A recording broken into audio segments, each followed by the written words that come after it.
በኢትዮጵያ ያለው ዝቅተኛ የፋይናንስ ግንዛቤና መረጃን ከትክክለኛ ምንጮች አለማግኘት ማህበረሰቡን ለከፍተኛ የኢኮኖሚ ቀውስ እየዳረገው መሆኑን የዘርፉ ባለሙያዎች አሳስበዋል። የባህር ዳር ዩኒቨርሲቲ መምህር ለጤና እጅጉ እንደሚሉት ኢትዮጵያ በዲጂታል የፋይናንስ ሽግግር ላይ ብትሆንም የማህበረሰቡ ግንዛቤ ግን እጅግ ደካማ ነው። በተለይም የግል ፋይናንስ አስተዳደር ትምህርት በስርዓተ ትምህርት ውስጥ አለመካተቱ ሰዎች ገቢና ወጪያቸውን በአግባቡ እንዳይመሩና ውሳኔዎችን በስሌት ፋንታ በስሜት ብቻ እንዲወስኑ አድርጓቸዋል። ይህ የግንዛቤ እጥረትም ሰዎች ያለ ስሌት አክሲዮን እንዲገዙ እያደረጋቸው መሆኑን ጠቁመዋል።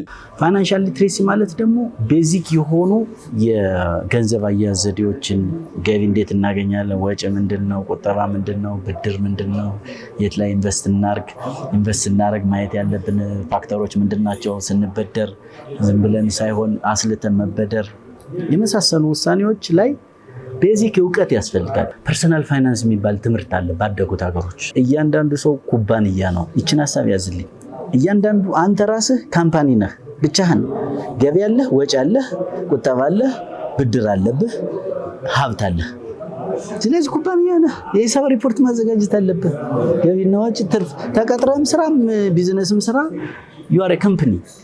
ስለዚህ ፐርሰናል ፋይናንስን አለማወቅ በስሜት ተነርቶ አክሲዮን እንዲገዛ አርጎታል ብዬ አስባለሁ። በመረጃ አቀራረብና አጠቃቀም ዙሪያ ያሉት ችግሮችም ሌላኛው ፈተና መሆናቸውን የገዳ ሴኩሪቲ ኦፊሰር ዶክተር ሜቲለታ ገልጸዋል። እንደሳቸው ገለጻ ብዙዎች ውሳኔ የሚወስኑት ከአካባቢያቸው በሚያገኙት በእውቀት ያልተደገፈ መረጃና በማስታወቂያ እንጂ እንደ ዓመታዊ ሪፖርቶች ያሉ ሰነዶችን ከፋይናንስ ተቋማቱ በመጠየቅ አይደለም። ይህ በቂና ትክክለኛ መረጃን የማግኘት እጥረት በካፒታል ገበያና በባንክ ዘርፍ ላይ የሚሳተፉ ሰዎችን ለጥርጣሬና ለኪሳራ እየዳረገ ይገኛል ብለዋል። ትክክለኛ መረጃዎችን ማግኘት ላይ ነው ቤዝ የሚያደርገው። ያም ደግሞ ከራሱ ከኢንስቲትዩሽኑ ባንኮች ከሆኑ ከባንኮች ወይ ፋይናንስ ሴክተሩ ላይ ሰፊ ስለሆነ ማይክሮ ፋይናንሶችም ሊኖሩ ይችላሉ። እያንዳንዱ ኢንስቲትዩሽን ለክላይንቶቻቸው በሚሰጡት በቂና አስፈላጊ የሆነ መረጃ ላይ ነው መሰረት የሚያደርገው። ያም ከምን አንግል ነው? ያው ሰዎች ሰምተው ሊመጡ ይችላሉ። ማስታወቂያዎችን ሰምተው ሊመጡ ይችላሉ። ከሰዎች ከዙሪያቸው ካለው ከሰርክላቸው ሰምተው ሊመጡ ይችላሉ።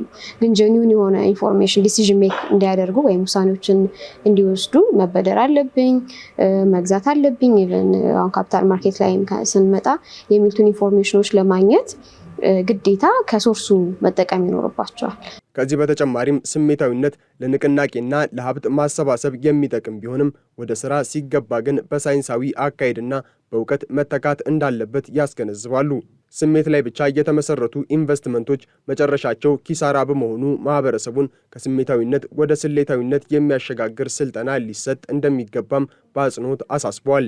ልክ ሪቫን ቆርጠን ወደ ስራ ከገባን በኋላ ስሜት ቀዝቅዞ ስሌት መሆን መቻል አለበት። ስለዚህ ስሜት የሚጠቅምበት ፓርት አለው። በተለይ ህዝብን ለማንቀሳቀስ ለህዳሴ ግድብ ጠቅሟል። ግን ያ ስሜት ስቲል ኦፕሬሽን ፌዝ ወይም ስራ ስንገባ የሚቀጥል ከሆነ አደገኛ ነው።